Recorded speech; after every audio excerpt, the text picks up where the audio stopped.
Question দেখি, যদি x square plus p minus 3 whole into x plus p equal to 0 সমীকরণের বীজদ্বয় বাস্তব ও সমান হয়, তাহলে সমাধান না করে পি এর মান নির্ণয় করো।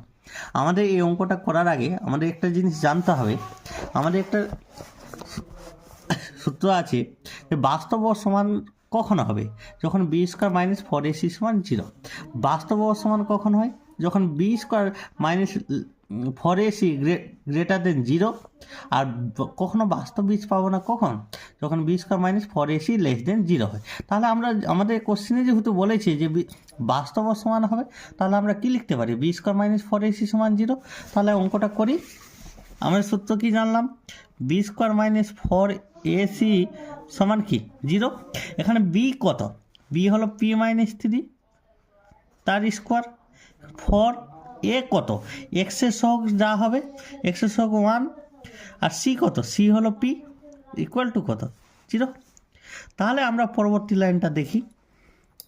তাহলে এটা এ মাইনাস বি তার হোল স্কোয়ার সূত্র কি, A square minus 2ab plus B square, এটা গুণ করলে কি হবে, মাইনাস 4p ইকুয়াল টু কত 0। তাহলে পরবর্তী লাইন লিখি। তাহলে পি স্কোয়ার গুণ করলে কত হবে, 6p plus 9 minus 4p equal to কত 0। তাহলে পি স্কোয়ার 6p আর মাইনাস 4p কত 10p প্লাস কত 9 সমান কত 0। তাহলে আমরা মিডিল ফ্যাক্টর যদি করি, তাহলে 9কে ভেঙে কত 10 মিলাতে হবে। তাহলে এটা কত লিখতে হবে, 9p মাইনাস p প্লাস কত 9 সমান 0। তাহলে পরবর্তী লাইন পি কমন নিই, তাহলে পি মাইনাস 9, এখান থেকে কত কমন যাবে, এখান থেকে মাইনাস 1 কমন, তাহলে পি মাইনাস 9 ইকুয়াল টু 0। তাহলে পরবর্তী লাইন কি, পি মাইনাস 9 দুটোর মধ্যে যে কোনো একটা, আর বাইরে যেগুলো থাকলো পি মাইনাস 1 ইকুয়াল টু 0। তাহলে আমরা কি জানি, দুটি রাশির, তাহলে আমরা লিখতে পারি দুটি রাশির গুণফল 0 হলে উহাদের যে কোনো একটি মান কি হবে, 0 হবে। তাহলে এই পি মাইনাস 9 ইকুয়াল টু কত 0, তাহলে পি সমান 9, পি মাইনাস 1 ইকুয়াল টু কত 0, তাহলে পি ইকুয়াল টু কত হবে 1 হবে।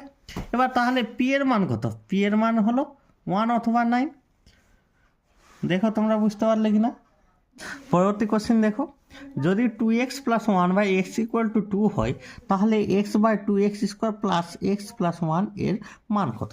দেখো এই অঙ্কটা কত সহজ পদ্ধতিতে করা যাচ্ছে, তোমরা একটু খেয়াল করো। x বাই, আমরা অঙ্কটা একটু কি 2x square plus x plus 1। এবার আমরা কি করি, পরবর্তী লাইন প্রত্যেকে লব আর হরকে উভয়কে কি করবো, এক্স দ্বারা ভাগ করে দিই। তাহলে ভাগ করলে কি হবে, দেখো কি হচ্ছে, তাহলে এক্স এক্স কেটে গেলে আগের লাইনটাই চলে আসবে। তাহলে এক্স এক্স কাটলে কি হবে, এখানে 1, আর প্রত্যেককে এক্স দিয়ে ভাগ, 2x স্কোয়ারকে এক্স দিয়ে ভাগ করলে কত 2x, এক্সকে এক্স দিয়ে ভাগ করলে কত 1, 1কে এক্স দিয়ে ভাগ করলে কত x। তাহলে আমাদের পরবর্তী লাইন যদি সাজায়, 1 থাকলো 2x, আর এই প্লাস 1টাকে পাশে নিয়ে চলে আসি, আর প্লাস কত 1।